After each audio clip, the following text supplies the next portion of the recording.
Hello दोस्तों, नमस्ते। कैसे आप लोग? उम्मीद करते हैं सब अच्छे होंगे। और बात करते हैं हम आज हम गुजरात टाइटन और तेलुगु टाइटन की। तो इनमें गुजरात टाइटन की तरफ से देखें तो सबसे मेन इनके जो रेडर होते हैं और ऑलराउंडर और डिफेंडर।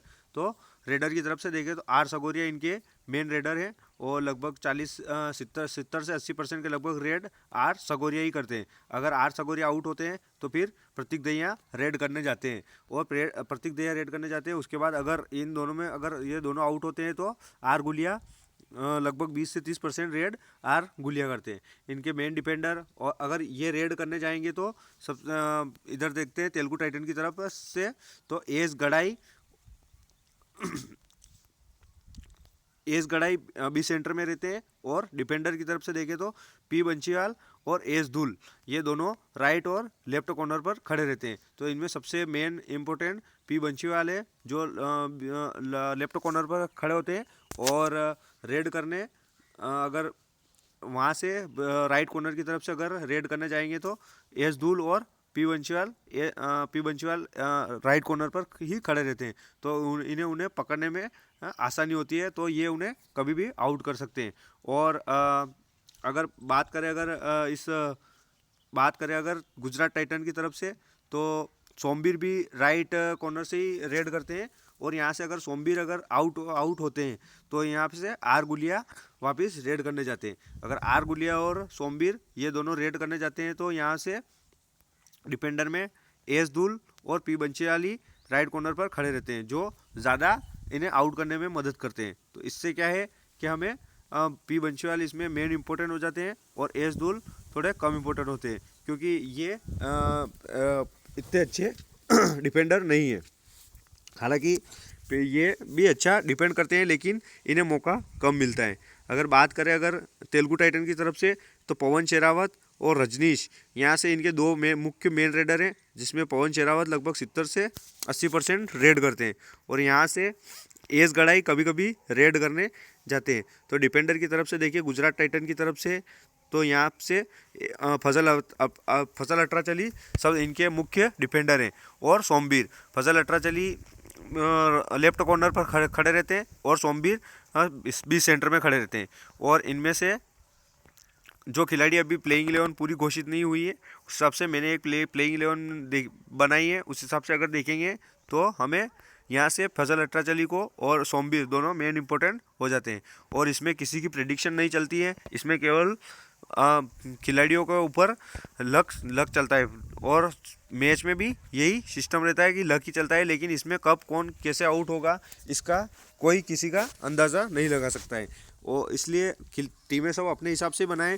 पर इसमें मेन इंपॉर्टेंट खिलाड़ी की बात करें तो आर सगोरिया हो जाते हैं गुजरात टाइटन की तरफ से, प्रतीक दहिया हो जाते हैं, ऑलराउंडर से आर गुलिया हो जाते हैं और डिफेंडर की तरफ से फजल अट्राचली हो जाते हैं।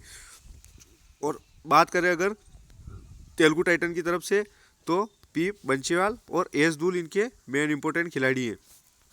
और ऑलराउंडर से एस गड़ाई को ले सकते हैं आप। और यहाँ से गुजरात टाइटन की तरफ से आप अगर देखें तो फजल अट्राचली आपने ले ही लिया है।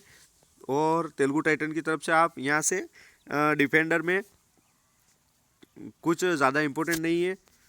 हो सकता है जी दहिया यहाँ पर जो है ये इनके मुख्य डिफेंडर होते हैं। एक डिफेंडर होते हैं जो कभी कभी इन्हें डिफेंड कर सकते हैं।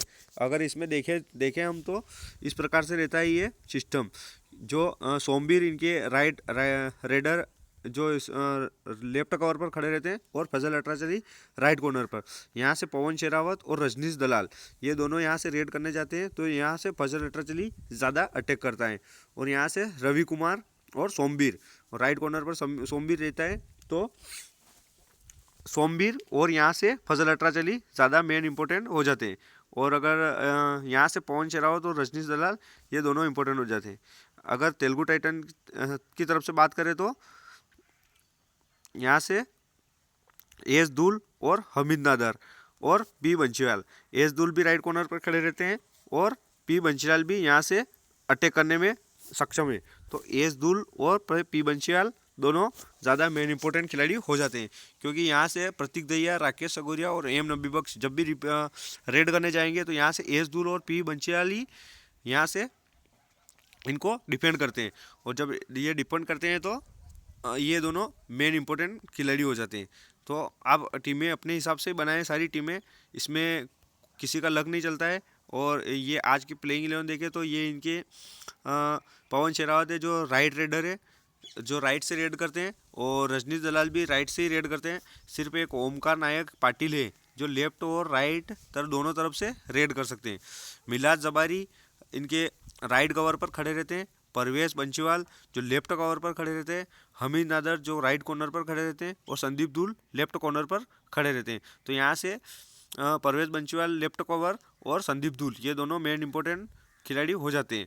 और यहाँ से परवेश बंशीवाल के साथ पवन शेरावत खड़े रहते हैं, और संदीप धूल के साथ रजनीश दलाल खड़े रहते हैं। तो ये सबसे ज़्यादा डिपेंड और रेड यही करते हैं।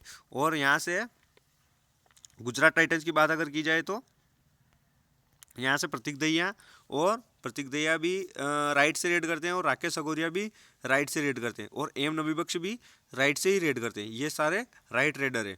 और इनके साइड इनके डिफेंडर की बात करें तो रवि कुमार राइट कवर में खड़े रहते हैं, और अकरम शेख लेफ्ट कवर में, और सोमबीर राइट कॉर्नर पे रहते हैं, और फजल अटराचली लेफ्ट कॉर्नर पर। तो यहाँ से फजल अटराचली जो मेन इंपॉर्टेंट खिलाड़ी हो जाते हैं, और अकरम शेख ये दोनों इनके मेन खिलाड़ी हो जाते हैं इसमें डिफेंडर में। और रेडर में इनके प्रतीक दहिया और राकेश सगोरिया खड़े रहते हैं। रेड करते हैं तो ये दोनों यहाँ से इंपॉर्टेंट हो जाते हैं। और यहाँ से पवन शेरावत और रजनीश दलाल ये दोनों, तो रजनीश दलाल इतनी रेड करता नहीं है, पवन शेरावत ही सबसे ज़्यादा रेड करते हैं। और यहाँ से संदीप धूल ज़्यादा इंपॉर्टेंट खिलाड़ी होता है, क्योंकि लेफ्ट कॉर्नर पर खड़े रहते हैं तो ये अटैक ज़्यादा करते हैं। और अगर अटैक ज़्यादा करते हैं तो स्वाभाविक है कि ये डिफेंड भी ज़्यादा करेंगे, और अगर डिफेंड ज़्यादा करेंगे तो पॉइंट भी ज़्यादा इनके ही मिलेंगे। और यहाँ से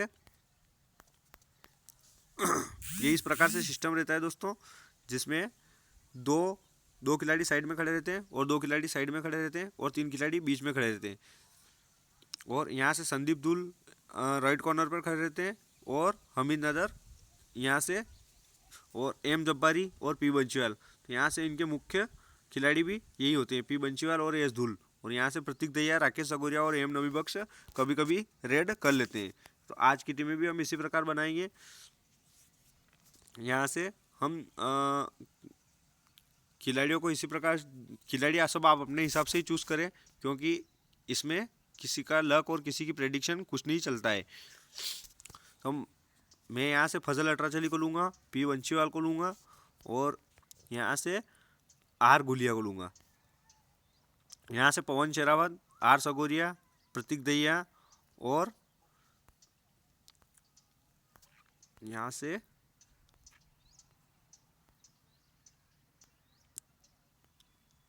अगर जब्बारी खेलता है तो जब्बारी को, या फिर आप अपने हिसाब से भी कोई खिलाड़ी ले सकते हैं। इसमें एस गुलिया भी अच्छे हैं, और एन हुड्डा भी अच्छे हैं, और जी दहिया भी अच्छे हैं। सारे खिलाड़ी इसी प्रकार है। तो आप जो टीम बनाए उसमें एक खिलाड़ी ऐसा रखें कि जो कम पॉइंट वाला हो, लेकिन वो कभी कभी अच्छा कर सकता है। और टीम इस प्रकार से बनाए कि 3 खिलाड़ी आप एक टीम के रखें, और 4 खिलाड़ी एक टीम के रखें। इससे क्या है कि हमें पॉइंट में जो फासला रहता है वो बहुत कम रहता है। जब कभी कोई आउट होता है तो हमें पॉइंट जो बाद में रेड करने जाते हैं, कभी वो 1-2 रेड भी अगर कर लेता है तो उसके पॉइंट हमें मिल जाते हैं, तो उससे हमें पॉइंट में ज़्यादा फायदा मिलता है। इसमें आप यहाँ पर पवन शेरावत को कैप्टन, सभी पवन शेरावत के साथ ही जा रहे हैं कैप्टन के लिए, और वॉइस कैप्टन में एफ अटराचली के साथ ही जा रहे हैं। तो आप कैप्टन वॉइस कैप्टन अपने हिसाब से कर सकते हैं। वैसे ज़्यादातर पवन शेरावत ही रेड करता है, तो कैप्टन यही रहेगा। और यहाँ से अटराचली सबसे ज़्यादा डिपेंड करते हैं, तो वॉइस कैप्टन सबका यही रहने वाला है। तो मैं यहाँ से कैप्टन पवन शेरावत को ही करूँगा, लेकिन वॉइस कैप्टन सबको करूँगा जैसे हमेशा करता आया हूँ, क्योंकि इसमें सारा लक चलता है। और आप ऐसा भी कर सकते हैं कि पवन शेरावत को कैप्टन करके यहाँ से एफ अटराचली को वॉइस कैप्टन कर दें, और एक खिलाड़ी को निकालते जाए, और एक खिलाड़ी को नया लेते जाएँ, जिससे आपकी 7 टीमें बन जाएगी। और अगर आप चाहते हैं तो वॉइस कैप्टन पहले 7 खिलाड़ी को वॉइस कैप्टन कर लें, यहाँ से जो बाकी बच्चे 6 खिलाड़ी इनको वॉइस कैप्टन कर लें। उसके बाद वापस एक खिलाड़ी को लाते जाएं, और एक नया खिलाड़ी को वाइस कैप्टन करते जाएं। वैसे इसमें 14 खिलाड़ी रहते हैं, तो आपकी 14 टीमों में सारे जो कैप्टन वाइस कैप्टन है वो हो जाएंगे यहाँ से। लेकिन सबसे ज़्यादा पी बंसीवाल, ए पटराचली और यहाँ से पवन शेरावत और आर सगोरिया ही इम्पोर्टेंट रहने वाले हैं कैप्टन वाइस कैप्टन में। जानकारी अच्छी लगी हो तो धन्यवाद आपका।